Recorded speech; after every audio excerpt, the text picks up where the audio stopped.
Bonsoir à tous. À la une de ce journal, la vice-présidente du MRC, Maître Michel Ndoki, et une quarantaine d'individus sont traduits en justice après la protestation pacifique contre la réélection de Paul Biya.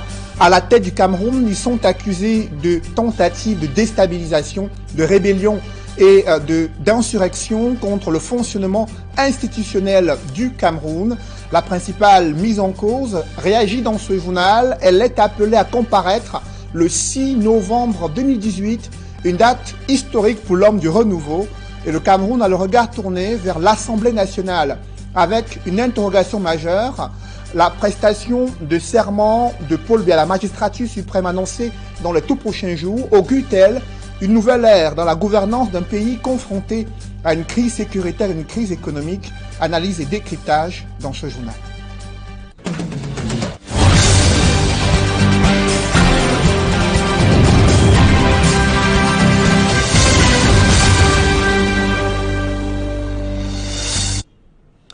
Merci de suivre cette édition complète de l'information sur Equinox Télévision.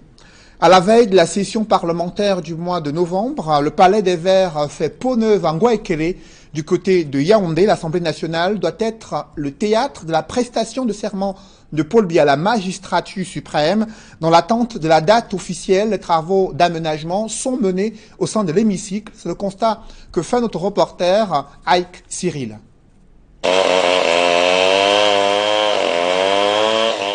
Le temps de préparer la cérémonie de prestation de serment du président de la République du Cameroun.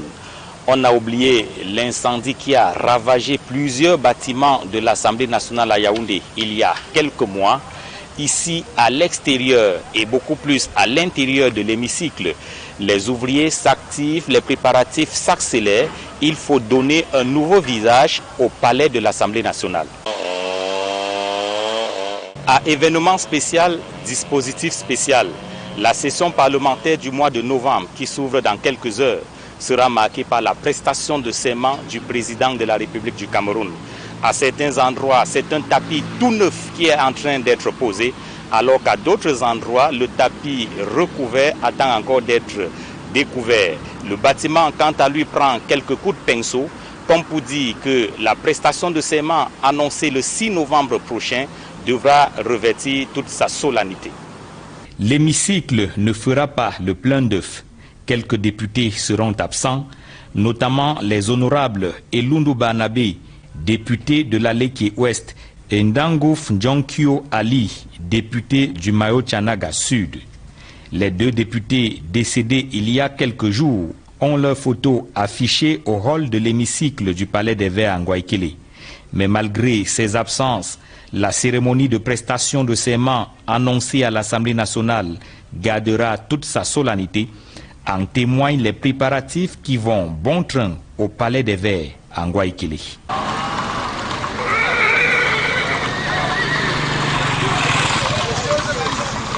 Tout se passe sous l'œil vigilant de l'honorable Théodore Ndato, venu superviser les travaux.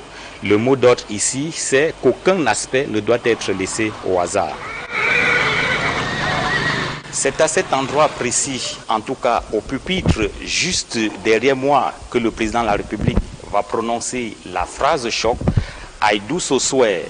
La prestation de serment est annoncée pour le 6 novembre prochain, une date hautement historique. C'est le 6 novembre 1982 que Paul Biya avait entamé son bail à la tête du Cameroun. Le dispositif se met progressivement en place. Chacun des députés a déjà son nom inscrit devant son siège. En tout cas, tout est mis en œuvre. On n'attend plus que le jour dit. Depuis le palais de l'Assemblée nationale à Ngouaekele à Yaoundé, Joël Essengue, Aïk Cyril, Equinox Télévision. Cette dernière session ordinaire du Parlement s'annonce particulière. Au-delà de la prestation de serment du président réélu à l'Assemblée nationale, les sénateurs et les députés doivent se pencher sur un Cameroun miné par des crises économiques, des crises politiques et des crises sécuritaires. Dans un tel contexte, Quelle loi de finances 2019 doit être élaborée et adoptée durant cette session de novembre 2018? Et le gouvernement aura-t-il le cœur à travailler durant ce mois où un remaniement ministériel pourrait intervenir? Analyse et décryptage avec Emmanuel Diop et Guy Zogo. Certes, l'Assemblée nationale n'indique nulle part vouloir entonner un chant de gloire en l'honneur de Paul Biya à l'occasion de la réunion ordinaire de son bureau dans quelques heures, mais ça en a tout l'air, quel que soit le bout par lequel on prend cette assise. On aura beau indiquer la lettre de la loi, en l'occurrence l'impératif pour la Chambre basse du Parlement de s'en tenir aux règles qui, pour le cas d'espèce, l'investiture du chef de l'État, appelle un cérémonial réglé comme du papier à musique avec ses codes. Pour autant, personne ne se départira des symboles. À cet effet, ce 2 novembre 2018, la charge historique aura certes fait un parcours de 36 ans, mais tout en rappelant dans la tête de beaucoup, dans le camp de Paul Biya, ce qui reste l'Odyssée de 1982. Le 4 novembre sera à quelques encablures, ce jour de 1982, justement, où Amadou Ahidjo décida de passer le relais à Paul Biya dans un discours resté emblématique. Camerounaises, Camerounais, mes chers compatriotes, j'ai décidé de démissionner de mes fonctions de président de la République unie du Cameroun. En cette circonstance capitale.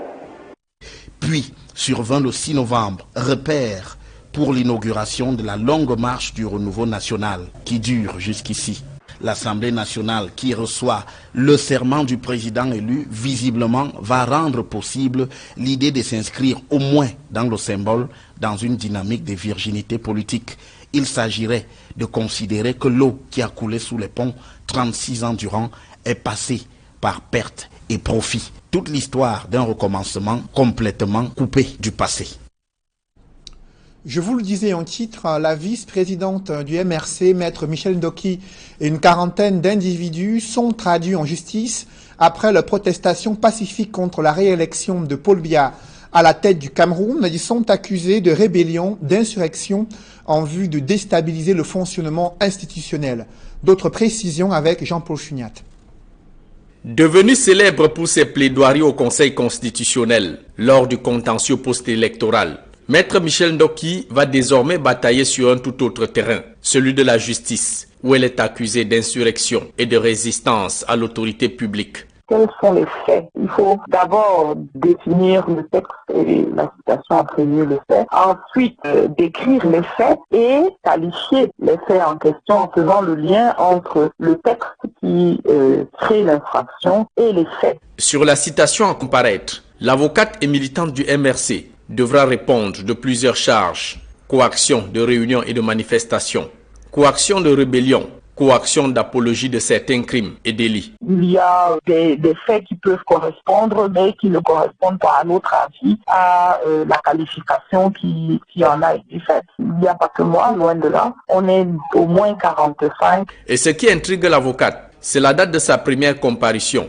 fixée au 6 novembre 2018, jour d'accession de Paul Biya à la magistrature suprême, jour aussi où le président déclaré élu pourrait prêter serment pour sa prise de fonction officielle. Je ne suis pas autrement surprise de voir que des adversaires politiques usent de tous les moyens, y compris les plus déloyaux, pour gagner du terrain. Cette plainte du procureur de la République près le tribunal de première instance de Douala-Bonanjo contre Michel Ndoki fait suite aux manifestations pacifiques du 27 octobre dernier. Michel Ndoki, en compagnie de ses camarades du MRC, faisait une marche dans la ville de Douala pour protester contre les résultats du scrutin présidentiel donnant vainqueur le candidat Paul Biya du RDPC. Le mot d'ordre sur t-shirt, pancarte et affiche était alors « Non au hold-up électoral ».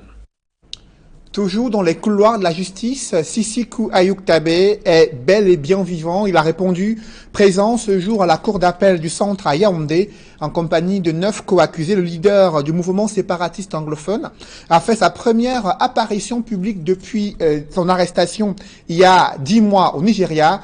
Les avocats de la défense sollicitent une mise en liberté provisoire de ces activistes anglophones. L'affaire a été renvoyée au 15 novembre prochain. Dans le reste de l'actualité, un jeune homme accusé d'avoir poignardé à mort sa propre mère. La scène se déroule à Bamenda, dans la région du nord-ouest. La famille a été surprise par l'acte posé par l'un des leurs au moment où il s'apprêtait à prendre le repas. Le récit des faits avec Stella Mbou et Xavier Foka. Les habitants de la localité de Waterside à Bamenda sont dans une profonde consternation et la famille est pleurée.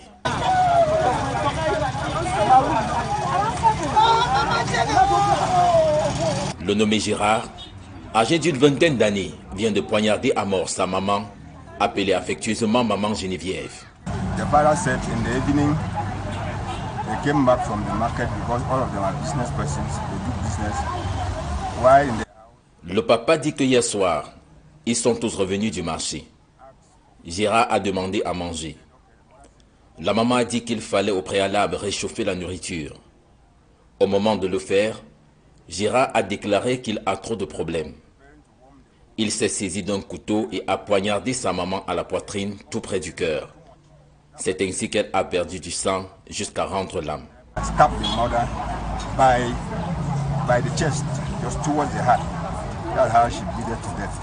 Deuxième né d'une famille de 4 enfants, le bourreau aurait présenté par le passé quelques signes de comportement déplacé.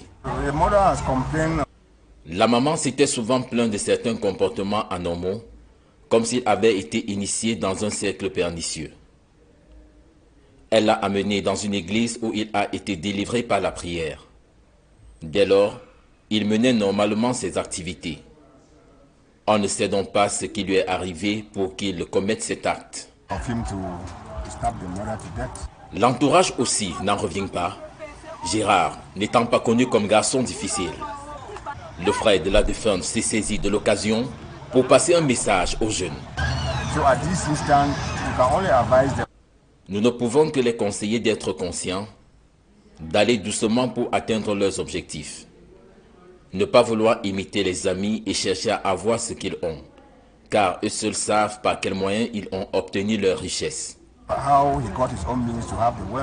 L'on ne connaîtra le véritable mobile de ce meurtre qu'après l'interrogatoire du présumé meurtrier qui a été interpellé par la police.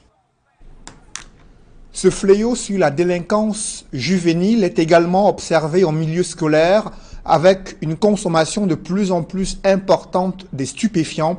Le sujet doit être abordé ce soir à Regard Social, émission présentée par Flavien Ndongo. C'est à suivre autour de 21h sur Equinox Télévision.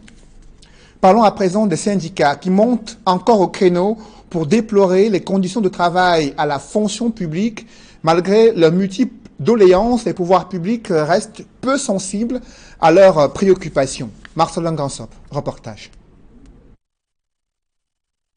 Au sens de l'OIT, le travail décent repose sur 4 principaux piliers, les uns aussi pertinents que les autres. Le premier pilier, c'est d'abord la création d'emplois. Ces emplois doivent être créés dans la transparence et l'équité. Ça veut dire qu'ils donnent la chance à tous les Camerounais. Quand il y a un poste quelque part de libre, tous les Camerounais doivent postuler. Et le meilleur, c'est celui qui pourra prendre le poste.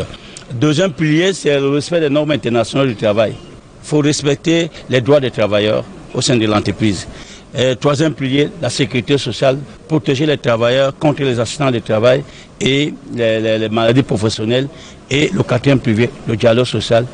Le dialogue social est toujours le dialogue social.